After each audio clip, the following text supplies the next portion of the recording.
Ready? Ready? Hey everyone, welcome back to the latest episode of Snitchin. It's your host, Kristen. And Brittany, get ready for the best part of your day. It's Wednesday. You know what that means. We have another great guest episode. Today we're joined by two guests. The first, you know her, you love her, four-time guest of the pod. We have our girl Heather. And we're also joined by first-time guest Tracy. Tracy is the co-founder of an amazing organization called Emma's Footprints that Heather sits on the board for. Emma's Footprints provides financial and emotional support to families going through pregnancy and infant loss. We could not be more thrilled to talk more about what this amazing organization does and a little bit more about you, Tracy, and your story and Emma's story. So, welcome to the pod. I feel the same way. I've been giddy all day or since you guys asked me. So thank you. Thank you. I'm honored to be Oh, here. yay. I'm so glad. Yay. And we should say that part of the reason why we are having this episode now is to promote a walk that is coming up to support Emma's Footprints. Heather, do you want to give a little bit more info about the walk? Yeah. So it's so crazy that it's coming up like in actually less than 2 weeks now. Yeah. I've been working on it for so long. But yeah, so this will be the first Boston Emma's Footprints Memorial Walk, but this is actually now will be the sixth walk location, right, Tracy? Fifth, Fifth. technically fifth. So really excited about that. So that will be Saturday, May 2nd at Carson Beach in South Boston.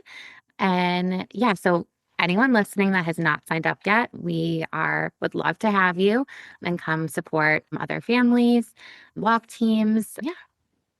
It's going to be so great. Brittany and I Yeah. are helping with one of the baskets, and just going to say, I think our basket for the raffle is going to be top tier. Just saying. Yeah. It's going to be a good one. Do I need to bring another suitcase so I can win it and bring it home? Honestly, maybe. So you're coming, Tracy. That's exciting. Oh, girls, get ready. Oh, yes. We're bringing it. Yeah, I think almost the whole team is coming, right, Tracy? There's 7 of us Yeah. descending on Boston. Amazing. Awesome. Well, we can't wait. It's going to be so great. And let's talk a little bit about Emma's and what this walk is going to be supporting. Tracy, for listeners who may be new to Emma's Footprints, can you share a little bit more about the organization? I know obviously I talked a little bit about the mission, but like how it got started and yeah. So this Emma's story, the beginning of her story could be its own podcast. So I'll try to condense it so we can get to the other questions. But I was pregnant with our second child. And it was Memorial Day weekend. I remember coming in from doing yard work because that's what you do Memorial Day weekend. And I was washing my hands at the sink. We had our toddler running around outside. And I remember there was this moment I look back on now that I paused and didn't know what it was. I think that's the moment Emma died. But it was a Sunday. I remember sitting down that night thinking, when's the last time I felt the baby move? And kind of brushed it off, went to the picnics on that Monday, Memorial Day. And I was like, I'll call. And in my naivete, because I was 24 years old, thought, oh, doctor's offices, they're closed on Mondays, which the offices are closed, but you can still like call a doctor. So I was like, I'll wait till Tuesday morning. So called Tuesday morning. I said that sentence, like, I haven't felt the baby move. And they said, get up here. I get up there, get quickly, in a gown and in the bed by myself when the doctor looks at me and says, I'm so sorry, there's no heartbeat. And I was 8 months pregnant. And so that's when my world, shattered into a bajillion. Yes, that's a number. And yes, that's how many pieces my heart shattered into. I didn't know babies died. And so it just blindsided on so many levels. And remember thinking like, I have to deliver a dead baby? Like, what? Can anybody tag in for me? And so I delivered Emma Catherine Daly on May 30th of 2007. Beautiful little girl with dark hair and pink lips and red fingernails. And the little girl changed my life, changed my world. I walked out of that hospital into the darkness. And I think my story is interesting. I mean, pregnancy and infant loss is such a taboo topic and subject, especially almost 19 years ago. But I really walked around in darkness for about 6 years and don't remember a lot after she was born. And I went on to have 2 more babies after her. But the organization officially started in 2014. We got our 501c3 status. Wow. Tracy, you explained it really well, that it's just like you don't even remember, like obviously like those days after, but like it really is just it's so isolating but it's like organizations like you've created that like is really like a lifeline for so many people now and is just like what a lot of people have to like hold on to and create a sense of community and know that other people like that happens to other people that they're here for you. So yeah. I mean, almost 20 years ago, did you find that there was like you had people you could turn to or like resources to support There or were none. No, there was. Okay, I'm gonna back that up a little bit. There was a support group called Empty Arms here in Erie, Pennsylvania. My husband and I went to it, the one and only meeting we went to. I remember, it's funny, I don't remember a lot, but I remember like kind of poignant moments of like going to the support group and walking away feeling like the people that were there kind of one-upped each other with their lost story. Mm. And we left, and my husband was like, I'm never going back there. And I was like, Mm. oh, well, if you're not, then I'm not. And it was like, there was like a lifeline that could have like brought me back in, if that makes sense. But Mhm. that was kind of severed. And it was just like, whoop, Tracy just went out into the atmosphere. There she goes. She's just Yeah. floating. And I think now that was probably just where we were in our grief, but nobody saw us to like reconnect with us. So that was like my one experience of that support group, which doesn't exist anymore. And then the other time we tried to get help, I mean, I desperately needed help for years, was when I was pregnant with my baby, who's now 14. We had Caleb after Emma and then Bennett. So I was pregnant with Bennett, and like we were just really unwell as a family. Our marriage, like, didn't know how to parent or be Mm. myself. And I was like, we need therapy. So we looked up this therapist. I don't even remember his name. It was that bad. Like, I can't, Really? my brain has Yeah. blocked out his name. And we Yeah. went for a couple sessions, and it was like, you don't get it. You don't get it. You don't get it. Mm. And so those were like the two ish resources. I mean, the therapist wasn't specialized in pregnancy and infant loss. The support group was for us, but other than that, nobody really said her name to me for years. Mm. Wow. Well, I mean, I think it's like with Brittany and I, obviously, Heather, we've talked to you about this before. I think a lot of people don't know what to say to someone who's experienced pregnancy or infant loss. And like, do you have anything that you wish people understood about supporting grieving families or anything that you might say to someone who wants to be there, but maybe doesn't know how to support? Yeah, we get that question a lot, from Mhm. family and friends. And we first say, there's nothing you can say or do that is going to be perfect or take their pain away.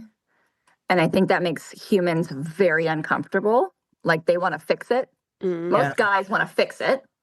And then even women, we're uncomfortable.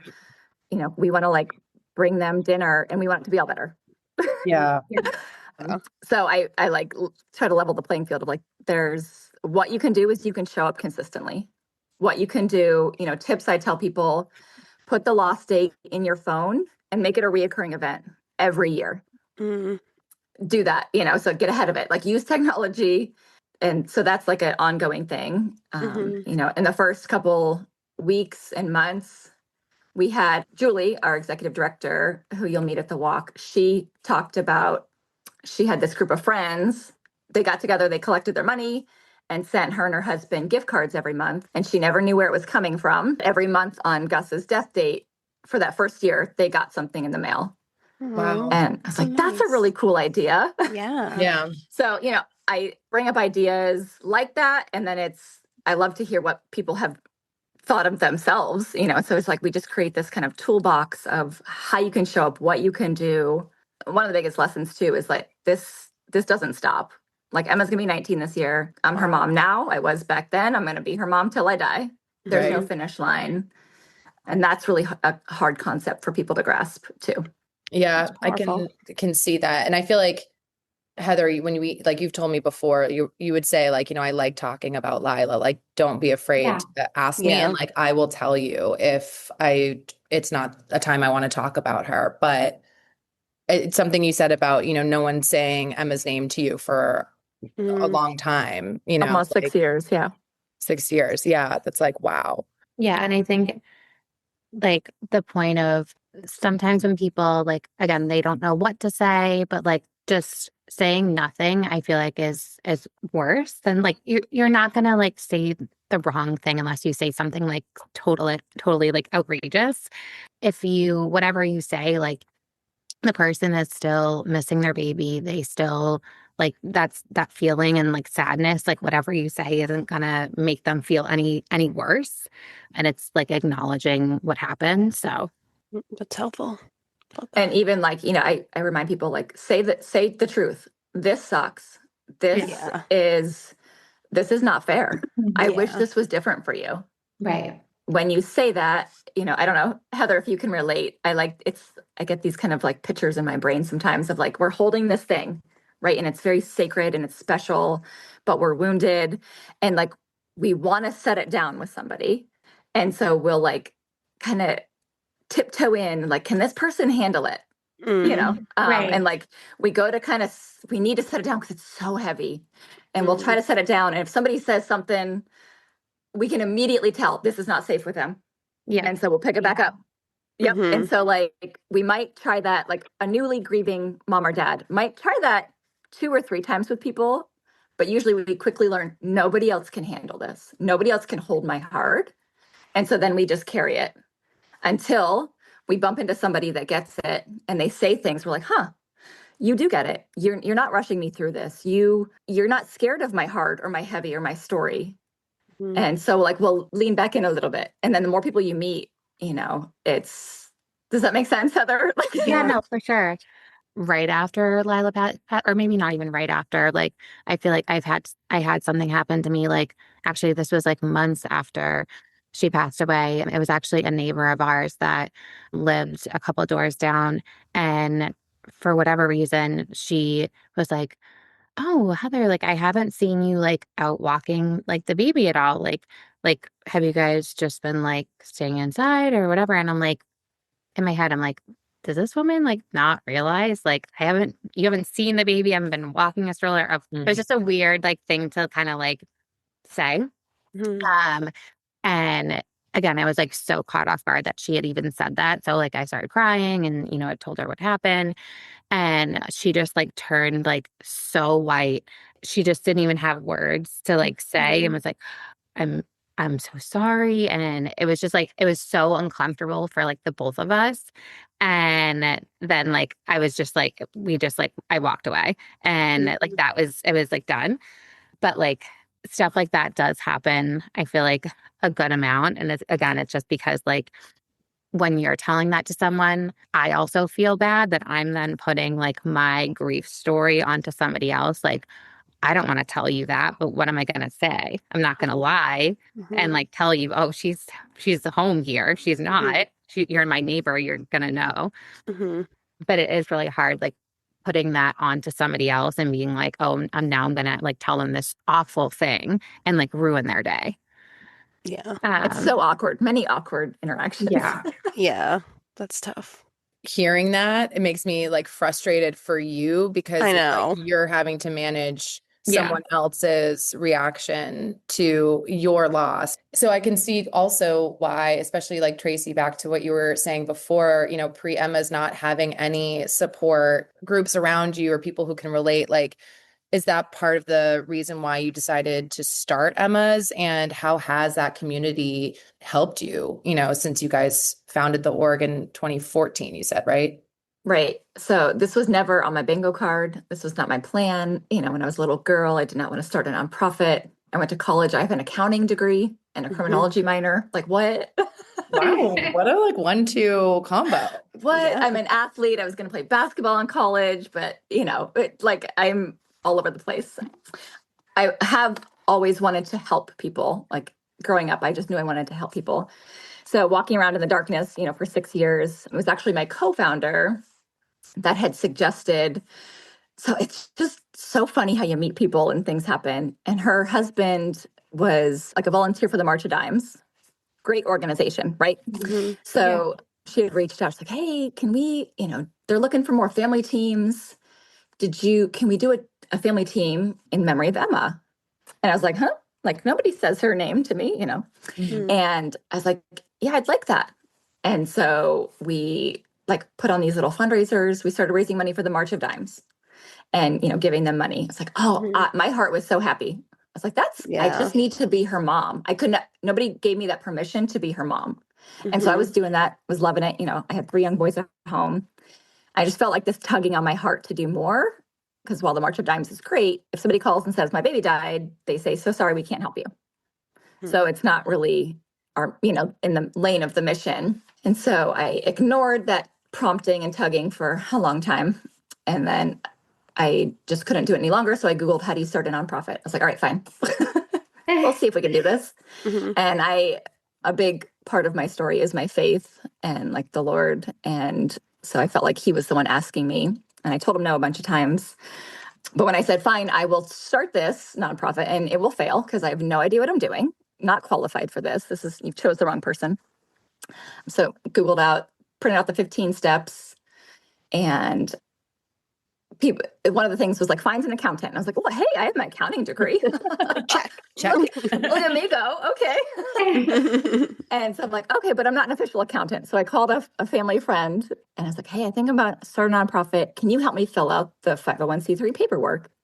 And his response to me, I did that for somebody before and it was so horrific. I said I would never do it again. So no. I'm like, great. Cool. Great. Yeah. Off to a great start. That's great. Yeah, this is great. So I'm like, okay, well, how about I try to do it? So I filled out the paperwork myself, sent it into the government in the fall of 2013.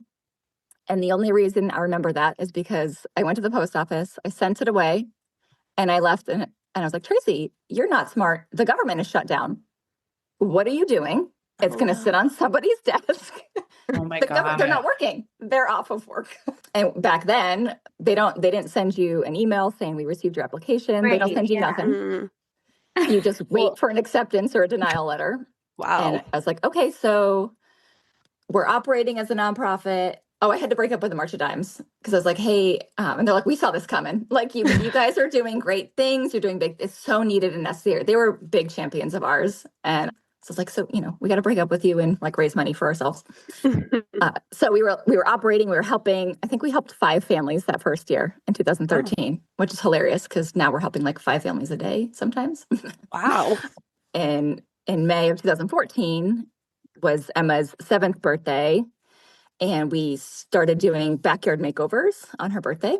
So we took that day and turned it into, my husband's a contractor and we have an excavator and a skid steer and we are hard workers. So we had a little contest, chose a family that had lost triplets. I'm like, we're going to HGTV, but your backyard on Emma's birthday. Awesome. Oh my God. So I don't think I've ever heard this story. The coolest thing in the world. And Oh my so that was a Friday on her 7th birthday. And then that Monday I go get the mail and there's a letter from the IRS. I'm like, oh, here it is. It's a yes or no. And I opened the letter and I saw stamped on the top right-hand corner, we became an official nonprofit on her 7th birthday, May 30th of 2014. Wow. That's amazing. So I fell to the ground, cried my face off. Yeah. I was like, that is not a coincidence. Yeah. So it's interesting. So Emma will be 19 this year on May 30th, and the organization will be 12. And yeah, here we are 12 years later. Doing the darn thing. That first year to 5 a day. That is unbelievable that you got it on her birthday. I mean, like, wow. It's like chills. Yeah. And every time, I mean, this is hard, right? And this, I'm like, oh my gosh, can we handle this? I'm like, no, this isn't about me. This is bigger than me. So that's like one of my big rocks. It reminds me of this, like Emma's life has a purpose. This is bigger than me. And I keep going. I got to keep going. Yeah. Is there like one family or like a certain story that was like really impactful that you've helped, like a family you've helped? In this pre-questions, there's so many families. And the families that look at me and say, you've saved my life, that is a hard statement to stomach. Yeah. I'm like, but I get it. But like Heather, I'm going to glaze you because my memory might be a little fuzzy, but I used to answer the phone. So when it started, it was me. Yeah. It was my cell phone number. It was me. And I think you emailed. Yes. And I emailed back. I said, here's my phone number. And I believe we talked on the phone or we texted or we did both. Yeah. And so we did that. And then that happened all the time with lots of moms in the beginning. People were like, Tracy, why are you giving out your cell phone number? I'm like, because I was that mom that needed somebody to reach out to me. And so I know it's wild. I know it's a little crazy, but I needed me. So I'm going to keep doing, I'm going to be me for somebody else. So then Heather, I don't think a year or two, a couple of years went by, and then you reached back out and you like wanted to be on the podcast, and then your company, you gave us a grant from your company. And I was just like, who is this Heather? Like, where did she come from? And is she for real? And like, she's in Boston. And now, now Heather, you're on our board, you're holding this walk. I'm like, this really does help people. Like our mission, it's helping this mom named Heather in Boston. Who the heck is she? And so it shows me that our mission is powerful and that it's working and it's doing what we're setting out to do. And like our vision for the organization is to live in a world where no one walks through grief alone. Like that's a big vision. Like the world is big. Yeah. And so when it gets scary, I'm like, but we're in Erie. And I mean, we're already in Pittsburgh, we're in Florida, we're doing it, but like, but Boston, like that's, okay, here we go.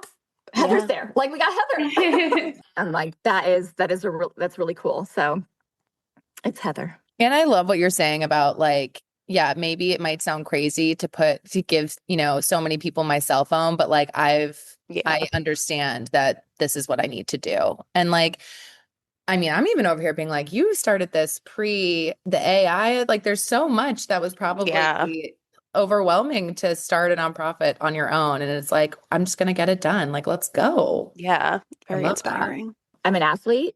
And like, I was a point guard, I was a setter, I was shortstop. I was in like these leadership positions. I was like, give me the ball. I will score, I will make the out.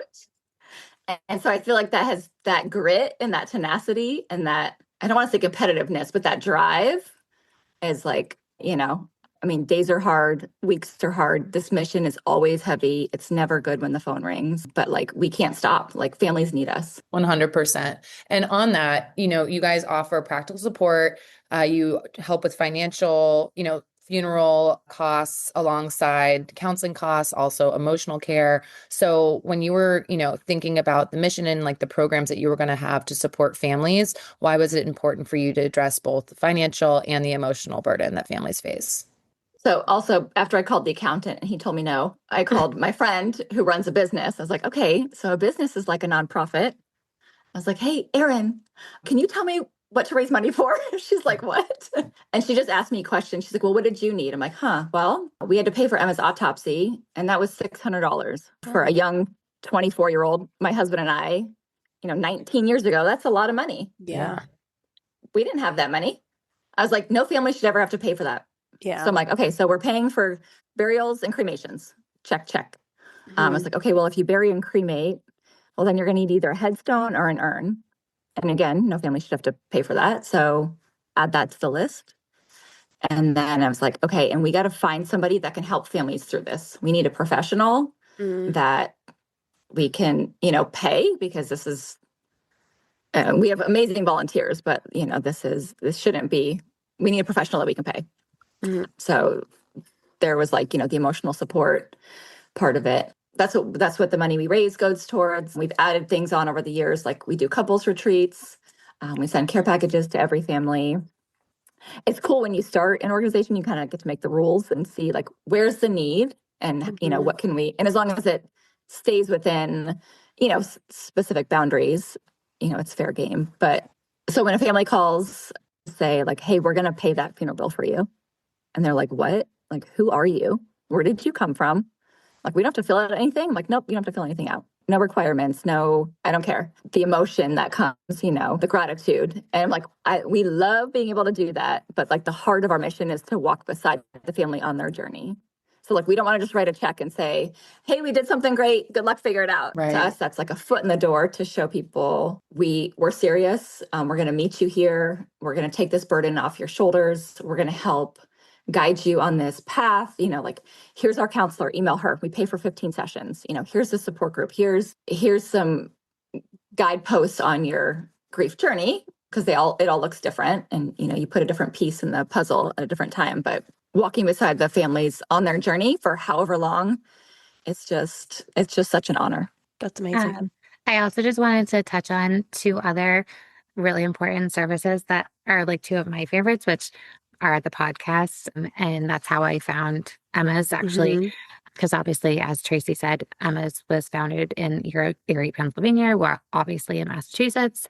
And it was actually my therapist at the time that said, like, oh, why don't you try and find like a podcast on something like that? And I just so happened to search it into Spotify, and you guys, your podcast, Confessions of a Grieving Mother, was one of the first ones to pop up. And I listened to, I can't even tell you how many episodes, because it's just other lost moms telling their story. And again, nobody's story is the same. So it's not like, oh, I had this same story as somebody else. But it really does help you so much, just like hearing other people. And, a lot of them also have like, kind of a little bit of a sense of hope at the end and purpose and meaning and things like that. So just wanted to touch on that. And then also the Care Team Mom program, I really, really like as well. After Lila passed away, I think I started volunteering as a care team mom maybe like 2 years after. And I think it's just such an awesome program because it's like a one-on-one, almost like not mentorship, but it's so like that, Lila's has been gone now will be 5 years in June. Like I would be paired with someone that had a more recent loss and needs someone, to be there for them. And I remember the first time that I got paired with someone, she had a pretty similar story to mine. Because again, when you get paired with someone, it's typically like a similar-ish story. Obviously, you can't match someone perfectly, but her son had passed away at like a week and a half from a heart condition.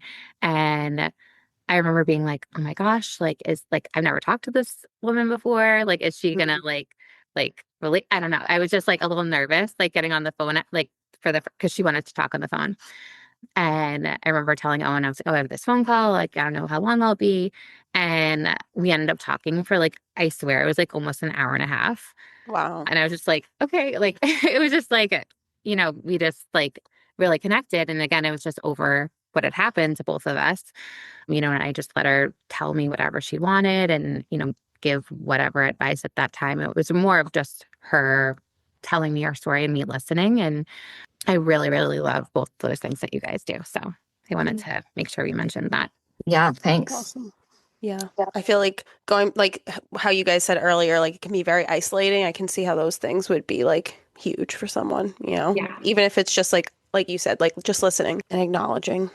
Yeah. And I think the care team mom thing, like it's like more of a one-on-one like support. And I think like at least for me too, like me personally, I do really well one-on-one with people. I do better one-on-one than in like big group settings. So yeah. And like what a great way to just align with the goal of, having no one walk through this alone. Like you're reaching people, masses through podcasts, which, obviously we love podcasts here. And it's a great way to like hear someone's story. And then, yeah, like the interpersonal one-to-one, just like very, very cool. Everything that you all are doing. To transition, I guess, kind of to that, even thinking about like Care Team Mom, for parents who are in those early days, like in the darkness and may feel hopeless, is there anything that you would share, or someone maybe listening now who's in that position that you would want them to know? Oh, those days are just there. It seems like they will never end. You can't even fathom like laughing or being joyful or ever thriving. That's what we all experience. And, that's the uncomfortable space for a lot of people, is they want to hurry, mom and dad through that. So I just want to say, like, I was there for 6 years, but reach out to a community, reach out to us, find somebody that you can sit with and have coffee, even if it's small, having a coffee date with somebody that really will help, like, it gives you like a little piece of your heart back. Like every time, the bajillion pieces I said my heart shattered into, every time somebody, said her name or I showed up for her, I parented her, it was a little piece like back to making my heart whole again. And I like to like use the phrase, it's a both and. Like your heart is shattered. That is true. And you can have hope that it won't always be like that. And man, it is a hard place to be. And I just want to validate that. if you're there and you're listening. But please reach out, and you don't have to sit alone. Like, we will come sit and MS with you. We ain't scared of it. And if you're, plug again, if you're in the Boston area and you can come on down to the walk on May Heather. 2nd. I know. Anything else, Heather, that you like what you would say to that?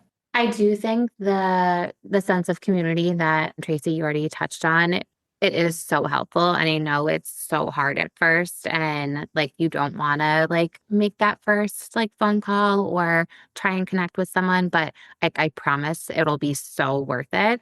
And again, like it might be like uncomfortable for like, a little bit, but again, it really will be so helpful. And I feel like one of the biggest pieces of advice, just more like grief related, like not, I guess, not specifically to pregnancy and infant loss, but just grief in general. I feel like there's just a lot of like misunderstanding with grief, and the people that don't really have an experience like a significant grief like this. And again, a lot of people are like, oh, well, it's been 5 years. Like, shouldn't it be better by now? And it's like, well, no, like I'm not gonna miss Lila any less. Like she's my daughter, she'll always be my daughter. But what's going to get better is like just you learning how to live with the grief, if that makes sense. Like so, like the way that you carry your grief gets easier as the time passes, but like your feeling of missing and that type of sadness doesn't go away, but just the way that you're able to get through the day to day and carrying it gets better, if that makes sense. Yeah. That's a lot. I feel like you guys have me ready for this walk now. I'm like ready to go walk around Castle Island. You'll be crying your face off. Seriously. We walk. Are there any other initiatives, events, anything else coming up that you guys want to make sure you let everyone know about, or just any way that people can get involved? I mean, the care team, like Heather said, so that is, you can be a care team mom from anywhere. So that's kind of cool. I know we're in Erie and you guys are in Boston, but technology can make it the world feel less small. We do have support groups every month. We have a virtual one. We do have one in Erie, Pittsburgh, Minnesota, and soon to be Boston that Heather will be leading. Wow. Yeah. Wow. So, Yay. yes, those will be in person, but the virtual one, we have moms on from, sometimes I lead it, and we have a mom from Washington State, a mom from New Jersey. I always do like a roll call of where you guys called in from. This is wild. So, log on to that. If any of those things sound appealing, like to be a care team, we want your heart to be on the path to healing. You can't just like, sometimes a lot of moms are like, you helped me. Thank you so much. It was a month ago. I want to give back. I want to do something. Okay, you will. We're not going anywhere, but we want to make sure you're in a good spot first. If that's your heart and you feel led to that, just reach out. We can figure something out, but we have really great programs to, plug you in somewhere, and you can volunteer from anywhere. Wow. Amazing. You guys Can do so believe- much. I seriously, like, It's unreal. totally. The amount that you do is insane. And like, can you, like Minnesota to New Jersey to Boston, Yeah. like it's everywhere. And the podcast, I mean, that's what really has like catapulted us into like, okay, we've had moms on from Australia and India and Mexico and Canada Wow. and France. It's just, she's just all over the world. It's wild. Wow. But what That a is like so great way to honor Emma's legacy and Lila's and everyone's. Yeah. It's And I very did also inspiring. want to mention one more specific Boston kind of like reoccurring event that will be happening. So I'm actually working on it with Julie right now. And I think we're going to be launching it and talking about it at the walk. But we're going to be doing a quarterly Lost Mom meetup event. And we're going to do the first one over the summer. Again, start it quarterly and kind of see how it goes. But will be a little bit different than a traditional support group, but just kind of like a place for moms to get together and meet up. Location and time, again, will be released soon. Yeah, I think we're trying to do more and more things in person, again, just to try and help as many families as we can. Love that. Let's go. I love that. We got work to do.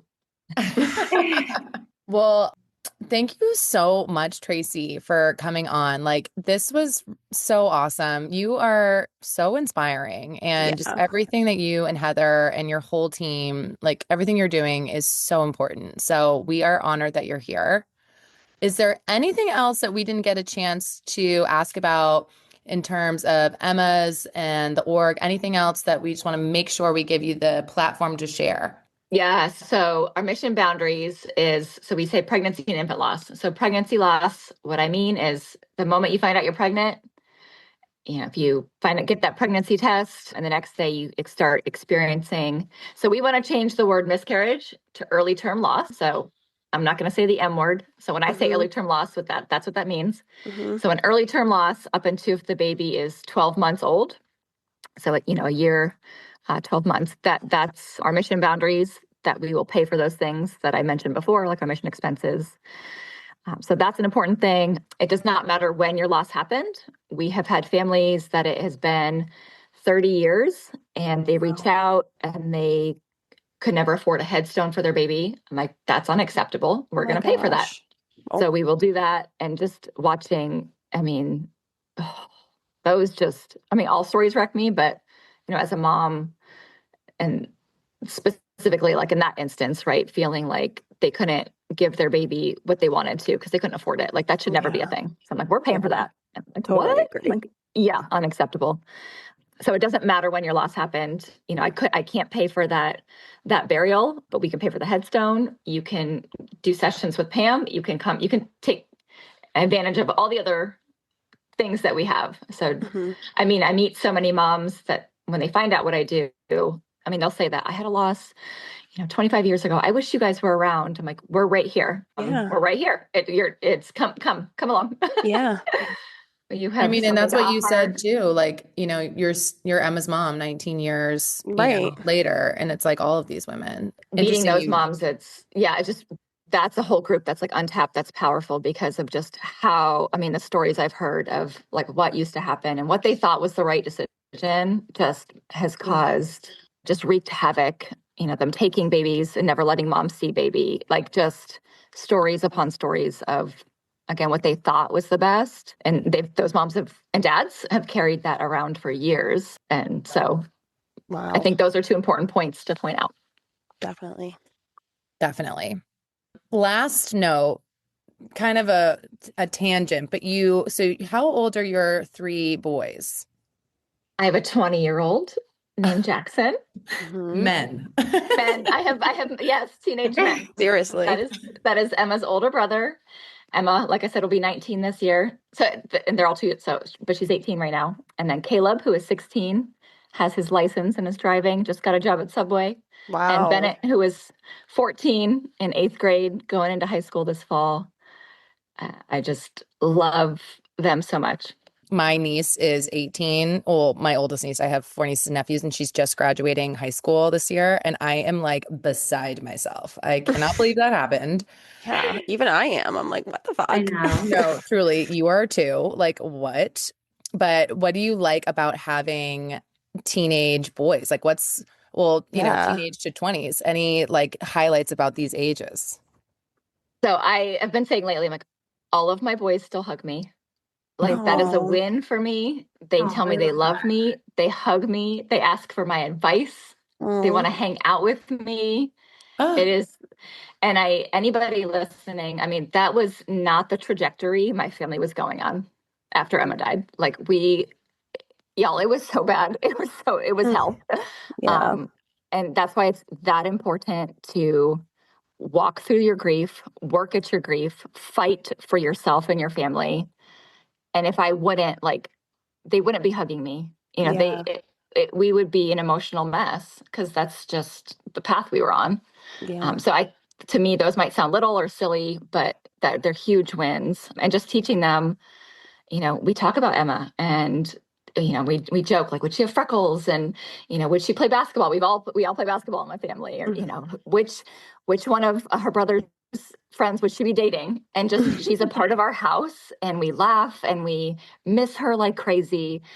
And I love teaching this generation, we need to grieve and we Yeah. need to talk about it. So I'm raising men that are going to be emotionally intelligent Mm-hmm. and they're going to be able to navigate hard things in life and to not be scared of it.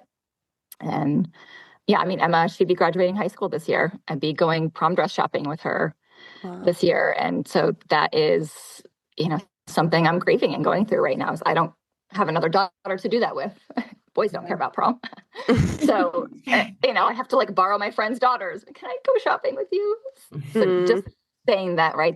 It's an ever forming thing, my grief, and it pops up in different times. And, Heather, I'm sure you'll be thinking about Lila with kindergarten this year, like those big ages and milestones of life that were kind of taken from us. Yeah. And that totally says a lot that your boys still love you and hug you and say, I love you. I have 2 boys. They're 5 and 2.5. And I'm always worrying that they're Girl, hold I'm on. like, when are they going to stop like loving me? I haven't experienced that yet. So I'll give you my tips. Yes. Yes. Love it. It's possible. Raising some great boys over here. Well, thank you again, Tracy. This was such an amazing episode. We hope everyone enjoyed listening. Please check out Emma's footprints. They're doing such amazing work, and support them. And yeah, just really, really appreciate your time, both you and Heather. And yeah, just thank you.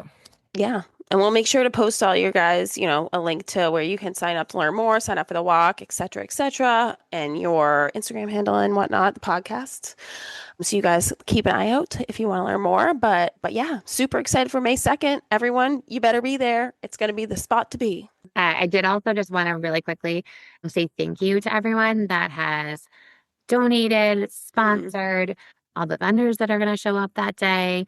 When we first decided to do this and again have the first Boston walk, I was so excited, but also like as soon as we were like, all right, we're going to do it, I then was like, oh my gosh, this is happening and it needs to be successful and we need to find a location and I hope people are going to show up.